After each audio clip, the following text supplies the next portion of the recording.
Hey yogis, welcome to this arm balancing workshop. Yay, I love arm balancing. So arm balancing can be a whole raft of different things. It can be crow pose, and there is a couple of different variations of crow pose. It can be side crow, it can be flying crow. It can be any kind of crow. You might invent your own crow. It can be handstand. So that's a big arm balance, and it's a pretty popular arm balance at this present time. And do you know what? Handstand's available to anyone, and you might not think that it is. You might go, oh, there's no way I'm doing that. But do you know what the number one thing about arm balancing is it's a part of our heart chakra. So it's actually about overcoming fear and finding the courage and the confidence to move past that place of fear.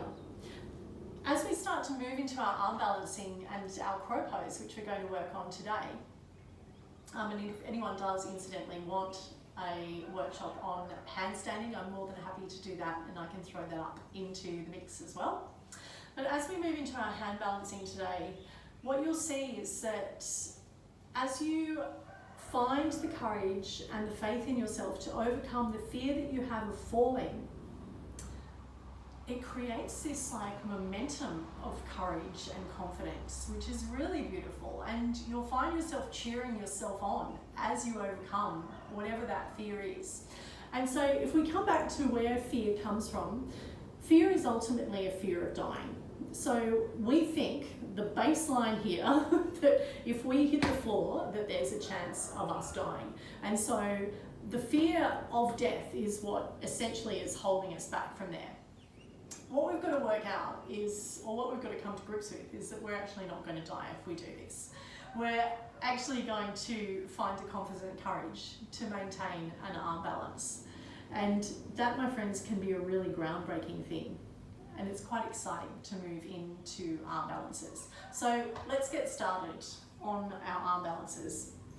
And the first thing that we want to do is find a little bit of warm up. And so some of our warm-up is around our core, and particularly as we move into our crow pose, we want to find that warm-up in the core, and we want to also find a little bit of warm-up in the hands. So we'll start by just a little bit of movement in the wrists, and I like to call this a little bit of 80s rap dancing. So I'm going one way, and then I'm not so fabulous at going back the other way, because then it always just feels like I'm going in the one way anyway. So just try that way and then go back the weird way that feels kind of a little bit unco. And then relax that, do some traffic lights. So we're working into the wrists and the hands and the fingers here. We can take the forearm stretch, so pulling the fingers back towards the body, stretching into the forearm. And we can do that on the other side. This forearm stretch feels quite good. Then we come into tabletop. I'm going to plant my hands down on the earth here. And I like to move some weight from side to side and just feel my fingertips on the earth. Part of the balancing of the hand is feeling the contact of the hand. And just as we use our toes for balancing, we're going to use our fingers for balancing as well. So coming back into this tabletop space, I'm going to turn my hands so that my fingers are facing each other. I'm going to do some gentle movement here, side to side. Just feeling that movement into my wrists and forearms. I might even turn the hands out so that the heels of the palms are facing each other. Take a little bit of a sway there, a little bit of movement. It's like water for elephants, isn't it? I feel like an elephant swaying side to side right now. This time I'm going to bring my hands down either side of my knees, and the tops of my hands are planted. And I'm just going to sit back into my heels and feel that stretch into my wrists, which actually feels quite lovely. And the further I sit back, if I draw my belly into my spine, I can increase the intensity of that stretch. So you might be here today and that might be it, and that's perfectly fine wherever you are today. Ooh, feels good. A little bit of rotation in the wrists. Feels nice, yeah. A few more traffic lights. And we're going to give ourselves a really big hug. Ooh, hugging. Drop the chin into the chest. Open up the arms, cross them over the other way, give yourself a hug. So we can feel as we do this, we can actually, I can grab hold of my shoulder blades here, might not be able to do that, but as you feel here, this sensation of hugging into the chest is a posture, or that sensation of opening through the back body and drawing the belly into the spine is a sensation that we want to have in our crow pose.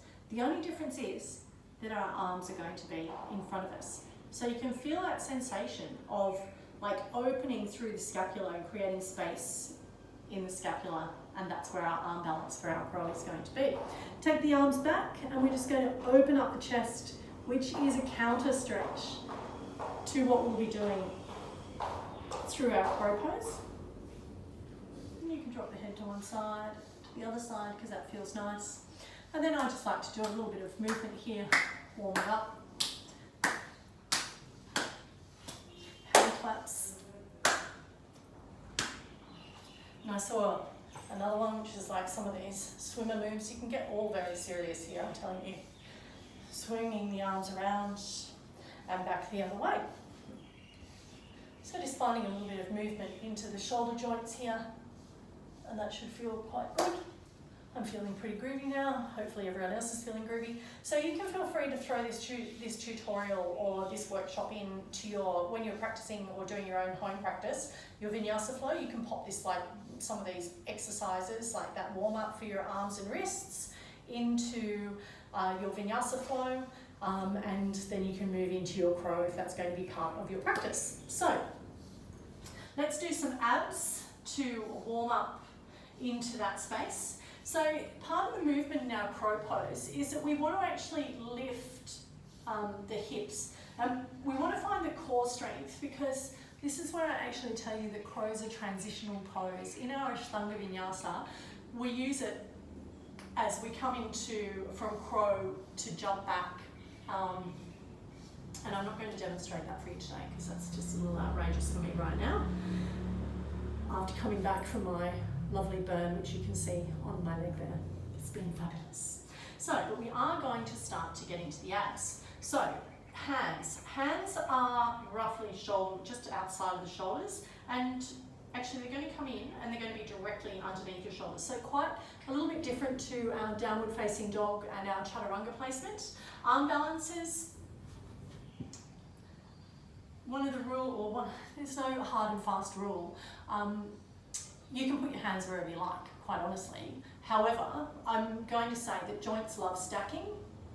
So this whole concept of wrist, elbow, shoulder, that actually does make it easier to balance on your hands.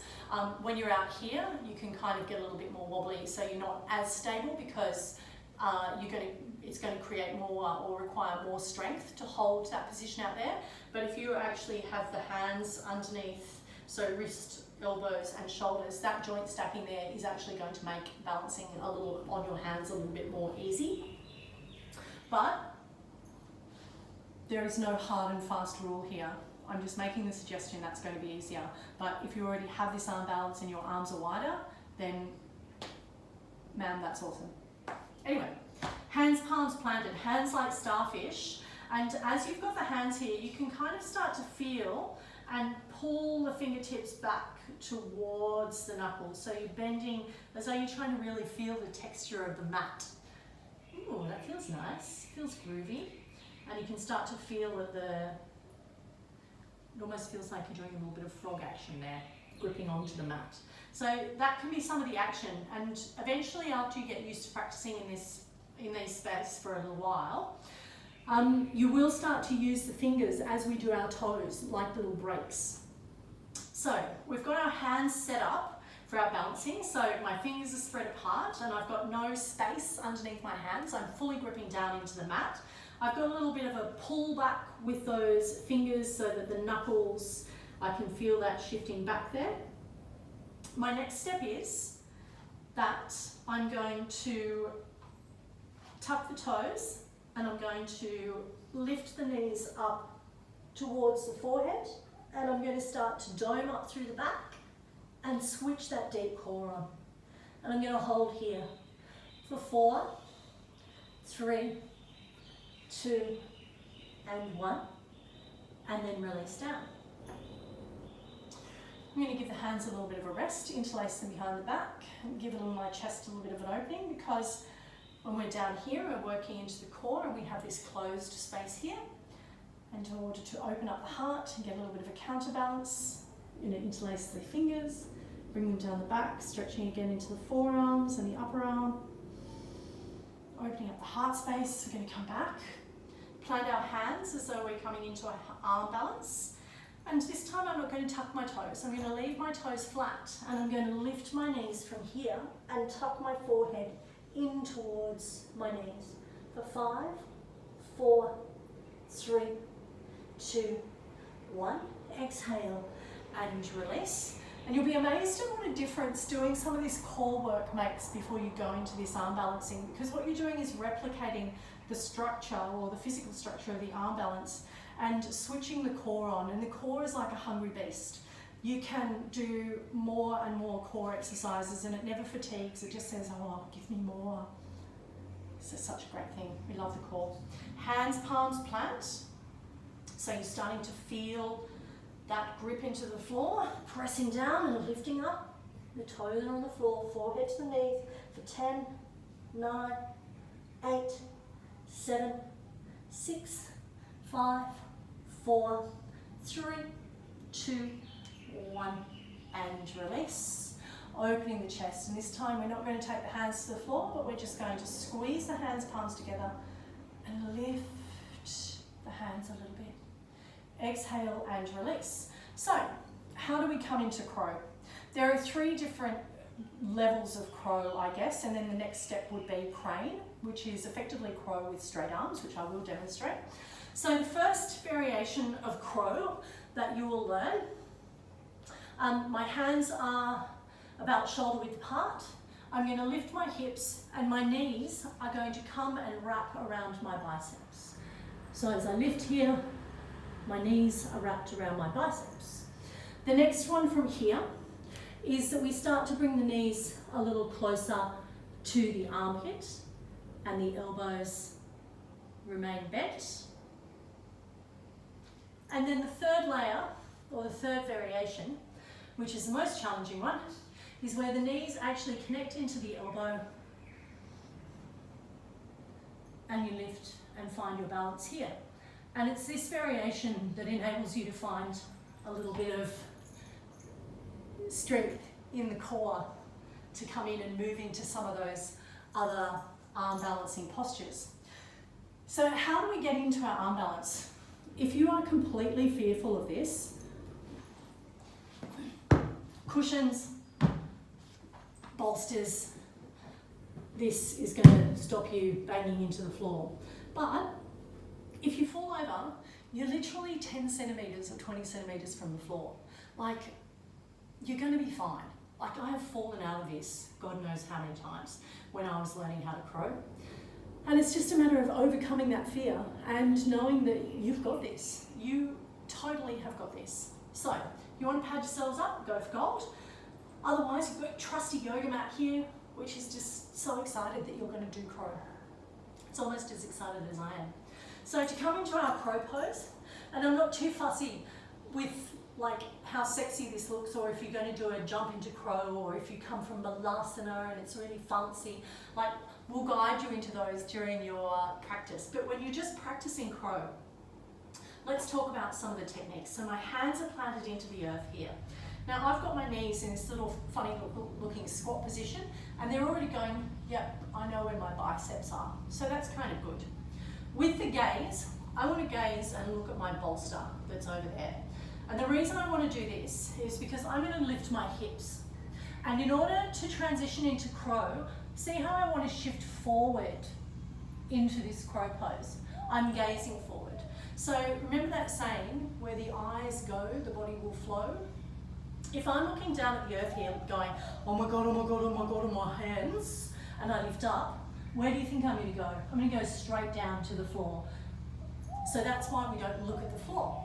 We want to look forward into the future where you know that you can do this. So plant the hands down, find your funny little squat here, lift the hips, still keeping the knees bent, keep them in contact with the biceps, Gaze forward towards the bolster, engage the core, and lift. And there we are, crow. So that all sounds quite easy, doesn't it? So I'm going to swap. Well, actually, I was going to swap the bolster for the block, but I'm going to use the block. And I'll show you why we're going to use the block. And you can use anything that's going to give you a little bit of height at the back here. So I'm going to start. I've got my heels resting on my block, and I've kind of got this little froggy pose going on. So my knees know where my biceps are and where they're going to come in contact with first, right? Hands planted down. So where are my hands? Shoulder width. Good. Hands, palms planted down like starfish, so I've got my grip right. I'm gazing forward, and I'm going to lift my hips. So I'm going, oh, this feels a little bit scary. It feels a little bit scary. Then, while gazing at my bolster, I'm going to lift my toes so that they're touching onto my block. And then I'm going to lift my feet up off the block. And then I'm going to move that a little bit closer, because that was really super far away. I might even turn the block around. And it is even helpful if you've got a friend in practice that can move that block for you. And you can use 2 blocks, you can get super high here. So I'm going to plant my hands down. I'm going to look forward to my bolster. I'll lift my hips up. I'm going to shift my body weight forward and engage my core. And I'm going to touch my toes onto the block. So now I know that I can get up off the ground. And now I know I can lift my feet and hold that space. And that is how you start working into crow pose. Eventually you won't need the block, and eventually you'll be going and crowing on your own. So to move into the next variation of crow is where you come into the armpits, and this is just a matter of practice. So where before I was thinking about the outside of the arms and the knees squeezing into my biceps, now I'm thinking about the arm strength. And don't forget that all of the things that we do in our yoga practice, from downward facing dog to chaturanga, plank pose, all of those beautiful things, even our side plank where we're building strength in the upper body, and then all of that core work is so amazingly helpful for building strength for your arm balances. All of these things, the body is an amazing thing. It's built with all the tools that we need. It's quite extraordinary, the things that we can do. My hands, palms are planted. I'm going to lift my hips a little higher. And now I can bring my knees into my armpits. Again, I'm gazing forward. I'm going to engage the core and shift forward. And I'm in crow pose. And I can hold this for a long time. And I'm going to engage the core, engage the core, engage the core. Drop down. And there we are. And the third one is into the knees into the elbows. Knees into the elbows. And I really want to engage my core here so that I'm going to be able to take the weight or use the core to lift myself physically off my elbow. So I want to be kind of light to the touch here. By the time I get into this space, I've built enough strength and confidence that I can lift that leg and eventually the other one and come down into my chaturanga from there. So that's essentially crow pose. Crazy, right? It's really fun. When we introduce this into the flows, I'll try and make it a little bit fun so that you're not freaking out all over the shop. And I try not to tell anyone that we're going to do it before. The same, I don't tell people that we're doing handstand before we move into that handstand practice, just so that by the time you get there, you haven't freaked out in your brain and gone, oh my god, we're going to do this. I don't think I'm ready to do that. Count backwards from 5, 5, 4, 3, 2, 1, and just do it. Just get in there and give it a crack. If you're scared, the best way to overcome it is count backwards from 5 and just get up and give it a go. That's my advice. So side crow, there's a couple of variations of this. I'm just going to give you the very basic entry-level variation here, and if anyone does want me to workshop some additional more challenging variations, I'm happy to do that. Just send me a note in the Facebook group, and if there's a whole gang of us, then awesome. So if we're coming into side crow, I'm going to come from this squat position this is how I learned to do it, and I found this the easiest for me, because then I understood where I was twisting my body to. And I've already got my little platform kind of set up here. So from here, I'm going to turn my body to the right end of my mat. Just as I did with my hands in my original crow, I'm going to plant them underneath the shoulders.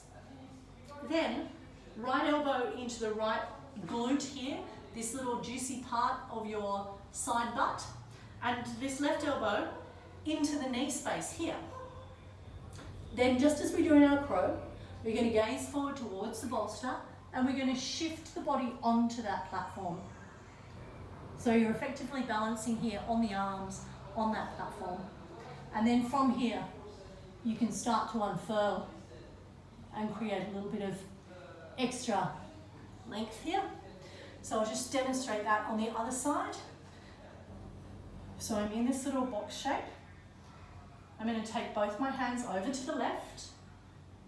I'm going to find that place where this right elbow is in at the top of this left knee.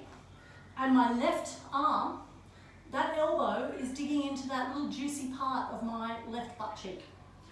You want to have that connection so that you're creating that little platform in this first round. Then you're going to gaze forward, beyond the mat, and then lift up into your crow. And then you can go from there. Once you find that balance, you can move around and then come back out. So that is your side crow. There are more advanced variations of that, where you're actually, when you're in side crow, you're actually only balancing on the front arm. The back arm is actually straight and free. There are other variations of crow, flying crow, a couple of other things there. But I think that that would be enough to work on in the first instance. I cannot wait to see your crow poses up in the Facebook group. I think this is one of those things that, like, as you start to get this, like if your kids are in the house or your husband or your friends are hanging out with you in quarantine, like, and you bust out a crow, I want you to run around the house and high five everyone in the house and just go, yeah, I did this. Right? And then I want you to post a video of it in the Facebook group, and we can all virtually high five you. We'll give you the blue thumbs up or we'll give you the high five hands, and we'll congratulate our virtual community, our little Facebook group, as soon as there's an achievement like that. I just think it's just such a wonderful thing. You know, it's like getting your first camel, getting your first crow, getting your driver's license when you're a kid, learning to ride a scooter in Bali. I don't know, all of these firsts that we go through in life. Like, for some reason, that first crow pose, like, it's one of those things that, because it does, like, it's that first kind of, you know, it's the gateway to arm balances. When you get that, you kind of go, oh my God, I did it. And then all of a sudden the brain's going, what on earth else is possible? It's out there. And so this is why we do the yoga, because it opens up all these amazing possibilities. And you can see that I can't wipe the smile off my face when I talk about arm balancing, because I freaking love it. You know, I'm on the way to 50 and I'm going to have my 30-second hold. And this quarantine, this Rona ISO, hashtag Rona ISO, is being awesome, because I've got plenty of time to play in handstand. So I bloody hope I get that 50-second hold before I get there. Anyway, thanks for hanging out with me on this tutorial, and I look forward to seeing you on our very next tutorial. Much love. Namaste.